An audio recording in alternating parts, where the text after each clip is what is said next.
Okay, hello everyone. My name is Brynn Reynolds Seymour, and as Joshua mentioned, I help court reporters manage their time, minds, and money in order to be fully present in their lives outside of work.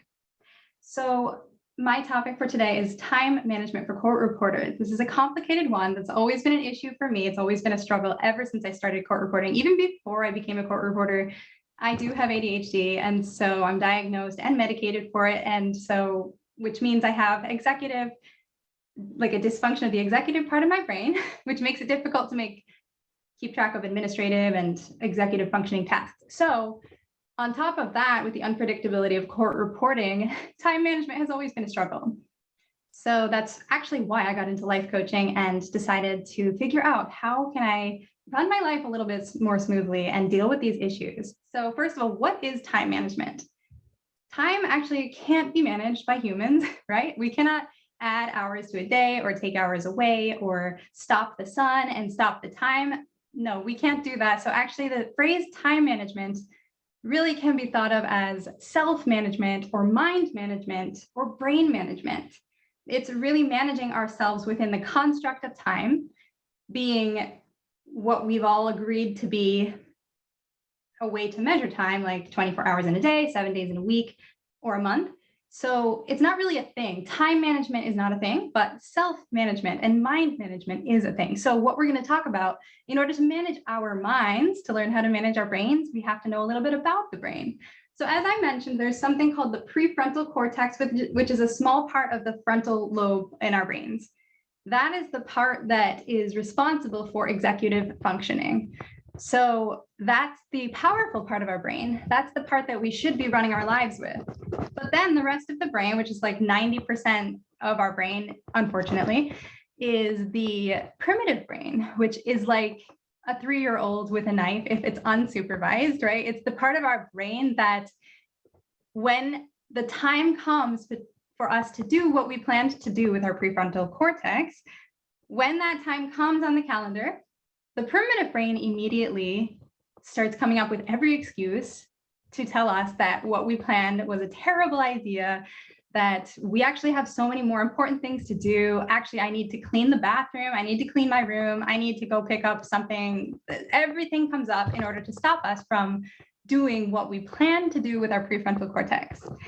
So when this happens continuously, whether it's because of our primitive brain or because of some other factor that comes up, maybe for us court reporters, there is a lot of unpredictability and sometimes there are things we just can't plan around. But when that happens over and over again, we start to just say, okay, I'm just not going to plan. I'm just going to live life and whatever happens, happens. I'm going to go with the flow and just go with it. But imagine if you could manage your mind and manage yourself in order to, if you actually made a plan every week and said, okay, I have an idea of something I want to do.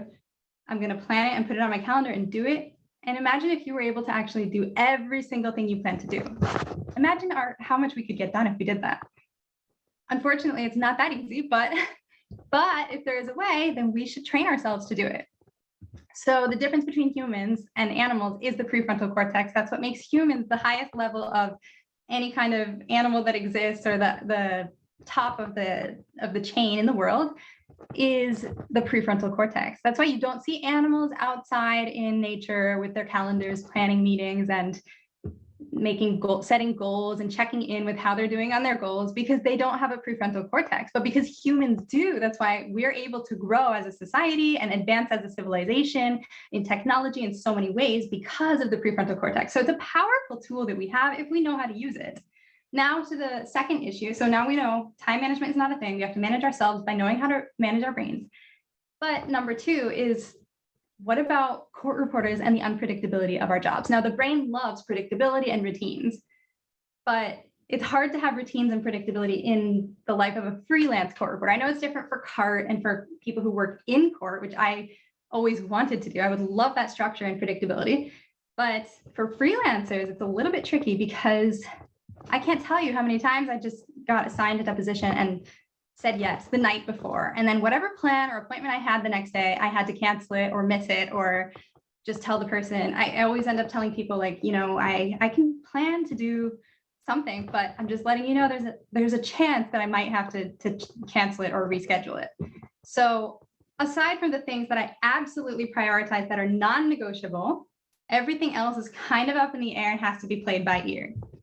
And I have to be okay with that, because that's just being anxious or upset about it just makes it worse. So being okay with it is what really helps.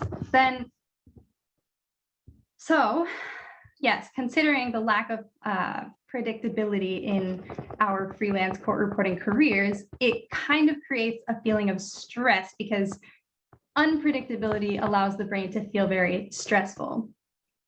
So when we are feeling overwhelmed or stressed, even if we do have something on our calendar, that's when we're not going to do it. The feeling of overwhelm and stress allows us to do nothing. We end up just kind of shutting down, and that's when the default mode comes on, and we just allow the primitive brain just overrules, and we end up saying like, okay, what's the best idea to do right now is to lay on the couch, watch Netflix, or eat ice cream. That's what it's always going to default to, because it wants to just be as comfortable and happy as possible and stay out of harm's way. So yes, then the trick to learning how to manage our brain around this is understanding that even if the circumstances are the fact that our career is unpredictable, even if we find out the night before what our schedule is going to be the next day, whatever the circumstances are actually has nothing to do with the result that we create. So I drew this chart to demonstrate.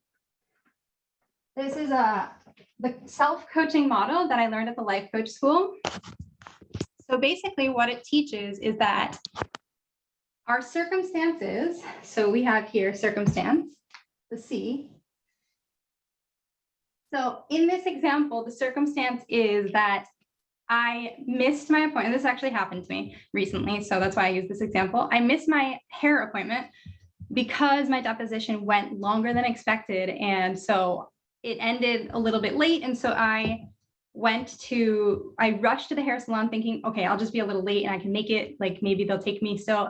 But they didn't, because it was too late. So my brain defaulted to think, I'll never be able to manage my time. And I felt frustrated. And as a result, I started complaining about my hair, complaining about my job, complaining about everything. And then I ended up overeating, because that's buffering. And buffering, it means like doing something to distract yourself from your negative emotions, and overeating and like sulking and wasting time. So instead of thinking a positive thought, like, okay, at least I have hair.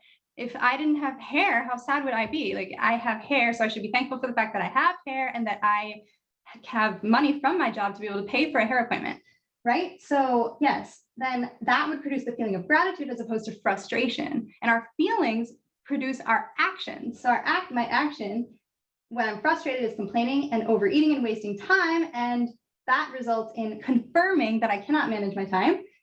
So you prove the thought to be true. I prove the thought to be true.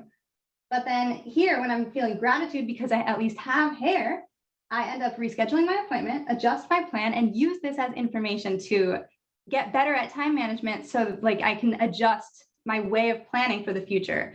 So yeah, the circumstance of missed appointment is the same, but when I shift my belief and mindset and my thought is when I can create the same result, like a positive, a good result instead of a negative result. So yes, this is key in managing our time, is managing our minds and directing our brain to do what we want it to do. Thank you so much. I hope you learned something about time management, and yes, it's red now, so I'm going to stop talking. Thank you so much. Have a good night. I'll talk to you later.